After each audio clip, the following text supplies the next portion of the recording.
वर्ण व्यवस्था में ब्राह्मण सबसे ऊंचा नहीं है। चारों वर्ण एक ही स्तर पे है। झाड़ू मारना और गीता पढ़ना दोनों एक ही स्तर का काम है। अभी जो संविधान है उससे क्या दिक्कत है आपको? जातिवाद की शुरुआत संविधान से ही होती है। लेकिन संविधान में जाति नहीं है, कैटेगरी है, SC ST OBC माइनॉरिटी। तो आप संविधान से सहमत नहीं है? नहीं। खाली ये जो आरक्षण वाला मसला है उससे खिलाफ है। आरक्षण नहीं होना चाहिए। अपनी अपनी संपत्ति घर बनाए उनका सबका जब्त कर लेना चाहिए और सब मंदिर के हवाले कर देना चाहिए। तो आप नमाज पढ़ लेंगे, आप गीता के आधारित मांगेंगे, कल कोई कहेगा इस्लाम के आधारित संविधान हो, फिर क्या होगा? कौन जाति के साइंटिस्ट है? मानता ही नहीं हूँ तो मैं क्यों बोलूंगा? संविधान नहीं मानते हैं आप? क्या कैटेगरी है संविधान? एक मनुष्य है। मैं संविधान मानता हूँ ना, मैं अभी संविधान के साथ। वो संविधान का वो हिस्सा गलत है। संविधान पढ़ा है आपने? जी पढ़ा है। मैं कितने अनुच्छेद हैं? मैंने आर्टिकल कितने हैं? आर्टिकल के नंबर भी मुझे याद नहीं है। भागवत गीता पुराण से पहले है या पुराण के बाद है? आप साफ साफ कहिए ना, आप आरक्षण से रिजर्वेशन से आपको प्रॉब्लम है? सिर्फ जज नहीं, हर एक प्रक्रिया के खिलाफ है जहाँ पे गुण और कर्म नहीं देखा जाता। आपके घर में कोई जाति बैरियर तोड़ के शादी हुई है? भगवान कैसे सजा देते हैं ये तो बताइए। तो तरीका भगवान तो उनके भक्त हैं। तो पिनल कोड मैकाले का लिखा हुआ अंग्रेजों का, उससे दिक्कत नहीं है। दुनिया की 3 बड़ी सभ्यताएं बताइए, भाषा कौन सही लगता है? रोजगार की भाषा कौन ज्यादा सही है? आप इंजीनियर, आपके पिताजी भी इंजीनियर, दादा क्या करते थे? मेरे दादाजी वकील थे, पर उनको गीता नहीं समझ में आई। अरे मैं तो संविधान मानता हूँ, जेल चला जाऊंगा। मैं आपको देख रहा हूँ, आप मनुष्य हो, 2 हाथ 2 पैर वाले। तो जो जमीनें जाति के नाम पर लोगों ने कब्जा कर रखा है उसका क्या किया जाए? आप आरक्षण के समर्थक है या विरोध में है? पड़ेगी। आरक्षण खत्म करना है ना जी, तभी देश का प्रगति होगा। आरक्षण वालों में मेरिट नहीं होता है? नहीं होता है। मेरे पास जमीनें नहीं है, मुझे जाति के आधार पर पढ़ने नहीं दिया गया, मुझे मंदिर नहीं जाने दिया गया, मुझे पुजारी नहीं बनने दिया गया। आप कह रहे हैं कि मेरे साथ भेदभाव नहीं? नमस्कार, मैं शंभू कुमार सिंह और आप देख रहे हैं नेशनल दस्तक। इसी जंतर मंतर पर एक बार संविधान फाड़ा गया था, जलाया गया था। यहाँ से संसद भवन जो है वो मात्र 1 किलोमीटर की दूरी पर है।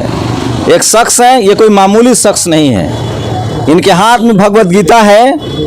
इनके हाथ में है कि भगवत गीता को संविधान का दर्जा मिले। इन्होंने इंजीनियरिंग की पढ़ाई की है और वर्ण व्यवस्था के हिसाब से सबसे ऊपर महले के निवासी हैं, जिसको ब्राह्मण कहते हैं। वन व्यवस्था में 4 व्यवस्थाएं होती है, ब्राह्मण, क्षत्रिय, वैश्य, शूद्र और अछूद्र। भाई साहब क्या नाम हुआ? जी, मेरा नाम वैष्णव चरण दास है। और वर्ण व्यवस्था में ब्राह्मण सबसे ऊंचा नहीं है। चारों वर्ण एक ही स्तर पे है, क्योंकि चारों काम का महत्व एक जैसा है। झाड़ू मारना और गीता पढ़ना दोनों एक ही स्तर का काम है, क्योंकि झाड़ू भी हम भगवान के लिए मारते हैं, साफ सफाई करते हैं, और गीता भी हम भगवान की भक्ति के लिए पढ़ते हैं। तो ब्राह्मण ऊपर नहीं है, ना ही शूद्र नीचे है, चारों एक ही स्तर पे है। एक ही स्तर पे है जी। अच्छा, ये बताइए कि अभी जो संविधान है उससे क्या दिक्कत है आपको? उसमें दिक्कत ये है कि सबसे पहले तो जो जातिवाद है, जातिवाद की शुरुआत संविधान से ही होती है। उसमें सर्टिफिकेट बांटे जाते हैं, उसमें गवर्नमेंट के फॉर्म में कॉलम होता है, आपकी जाति क्या है, आपका धर्म क्या है। तो हमारा ये प्रस्ताव है गवर्नमेंट को कि जाति और धर्म के कॉलम ही हटा दिए जाए, क्योंकि गीता में पहले से ही बोला है कि हम सब ईश्वर के अंश है। सभी, चाहे पेड़ पौधा हो, चींटी हो, मनुष्य हो, देवता हो, कोई भी हो, सभी भगवान के अंश। लेकिन संविधान में जाति नहीं है, कैटेगरी है, SC ST OBC माइनॉरिटी। वही कैटेगरी जाति है, वो जन्म के आधार पे डिसाइड होती है, आपके नाम के आधार पे, आपके सरनेम के आधार पे। भगवत गीता में कृष्ण भगवान ने बोला है गुण और कर्म। आपका जैसे गुण है, आपकी क्वालिटी टैलेंट है, और आपके जैसे कर्म है, उसके अनुसार आपका वर्ण बनता है। तो आप संविधान से सहमत नहीं है? नहीं, इस बात से सहमत नहीं हूँ। बाकी पूरे कॉन्स्टिट्यूशन के खिलाफ नहीं हूँ मैं। अच्छा, खाली ये जो आरक्षण वाला मसला है उससे खिलाफ है? आरक्षण नहीं होना चाहिए। हाँ, और एक और मसला है। एक तो ये जातिवाद का मसला है, और दूसरा कि ईश्वर हर चीज का मालिक है। ये भी संविधान में लिखा नहीं गया है। हर वस्तु का मालिक जब ईश्वर है, तो कोई दुनिया में अपना मालिक की एक जो अधिकार जमाने की कोशिश हो रही है कि मैं मालिक हूँ किसी चीज़ का, मैं प्रोपराइटर हूँ, ये भी बंद होना चाहिए, क्योंकि हर वस्तु का मालिक पहले भी ईश्वर है, अभी भी है और आगे भी। तो आपको नहीं लगता है सारा जमीन सब छीन, जो लोग अपनी अपनी संपत्ति घर बनाए उनका सबका जब्त कर लेना चाहिए और सब मंदिर के हवाले कर देना चाहिए?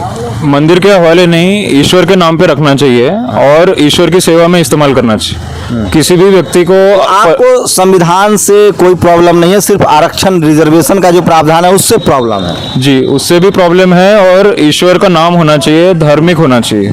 अच्छा, एक बात बताइए, आप ईश्वर को मानते हैं और जो अल्लाह को मानता है, मैं बुद्ध को मानता हूँ, क्या करेगा? वो तो कहेगा कि हम आपके कृष्ण को नहीं मानते हैं। अच्छा, अभी आपके सामने अगर मैंने पानी का एक गिलास रख दिया, आपने उसको नीर बोला, मैंने उसको पानी बोला और तीसरे व्यक्ति ने आके उसको वाटर बोला, तो क्या फर्क पड़ता? तो आप नमाज पढ़ लेंगे? नमाज का उद्देश्य क्या? अरे पानी, मेरे उद्देश्य मत समझ, जब आप कह रहे हैं कि आपका पानी नीर नाम अलग अलग है, तो आप सनातनी मानते हैं, आप कल नमाज पढ़ेंगे मस्जिद में जाके, अगर सब भगवान एक है तो? मुझे भगवान का जो नाम पता है मैं वो नाम बोलूंगा। तो दूसरों को क्यों कह रहे हो कि हमारे भले भगवान का नाम लो? मैंने ये बोला ही नहीं। ये लो भाई साहब, अच्छा आपको संविधान में मैंने पता ये है, बोला, हाँ। संविधान में लिखा हुआ है कि फंडामेंटल राइट्स है, जो चाहे जिस धर्म को मान सकता है। जी। आप गीता के आधारित मांगेंगे, कल कोई कहेगा